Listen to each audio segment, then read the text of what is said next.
Welcome, one and all. You've stumbled upon the wacky wonderland of bite-sized banter.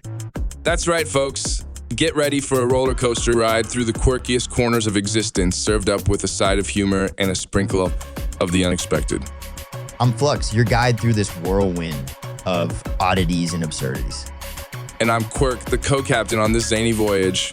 Together, we'll dive into topics ranging from the peculiar to the positively bonkers. From unraveling the mysteries of cosmic donut holes to debating the best superpower for a goldfish. Nothing is off limits on our show. So buckle up, hold on to your socks because they might just get knocked off. And join us for some bite-sized banter. It's bound to leave you both scratching your head and chuckling uncontrollably. You stay tuned, friends, as we embark on this hilarious and utterly unpredictable journey together. Because here at Byte-Sized Banter, the only rule is, well, there are no rules. Let's dive in.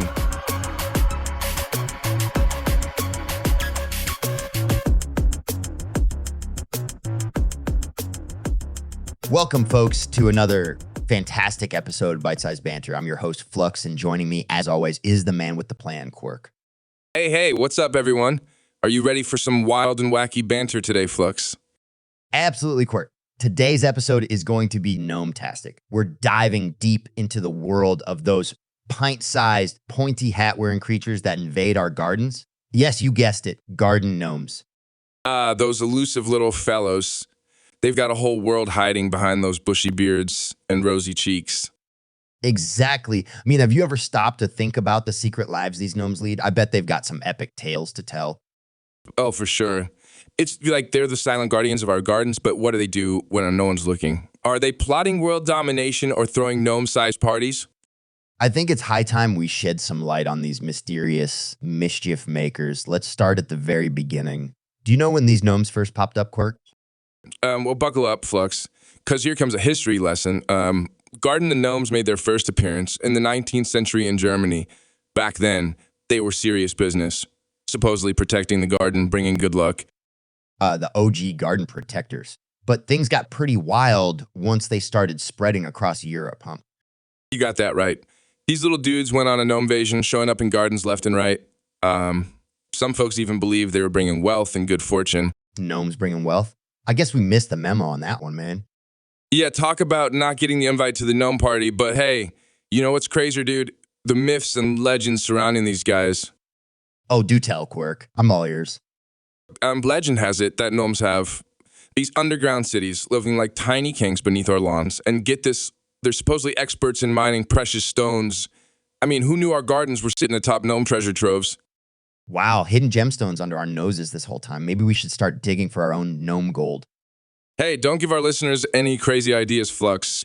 But seriously, what if gnomes have secret missions? Like they're agents of a secret underground society? Gnome spies? I can totally picture them in tiny tuxedos sneaking around, gathering intel on rogue squirrels and mischievous raccoons. And maybe they've got their own secret code language. Imagine trying to crack the gnomish code. Yeah, like Agent Quirk, we've intercepted chatter from the gnome headquarters. It seems they're planning a garden party tonight. Roger that, Agent Flux. Operation Gnome infiltration commences at dusk. If only gnomes could talk, the tales they'd spin. But hey, speaking of tales, do you remember any stories or encounters people have had with gnomes?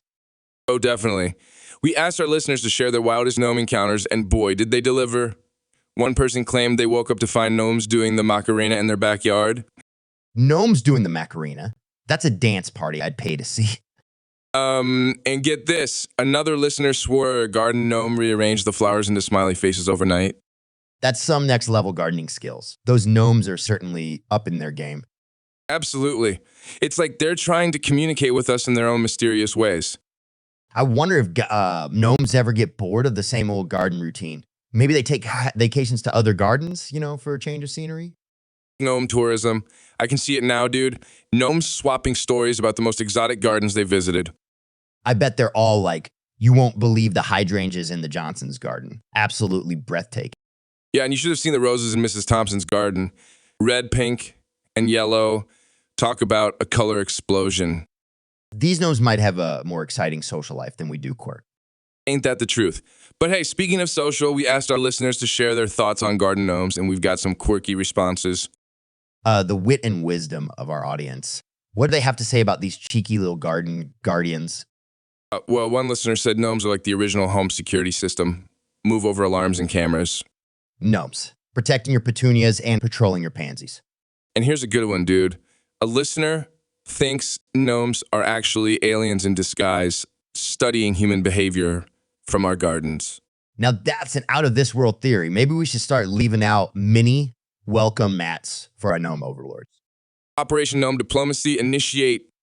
But in all seriousness, quirk gnomes bring a bit of magic and whimsy to our lives, don't they? Absolutely. In a world filled with seriousness and stress, these little guys remind us to embrace a bit of fun and fantasy. And hey, who knows? Maybe there's a little bit of gnome spirit in all of us. Hidden mischief and all. Well said, Flux. And that wraps up today's Gnome-tastic episode of Byte-Sized Banter. Thanks for tuning in, folks. Remember to keep an eye on those gnomes in your garden. You never know what mischief they might be up to. Until next time, stay curious and keep the banter alive. See you, everyone.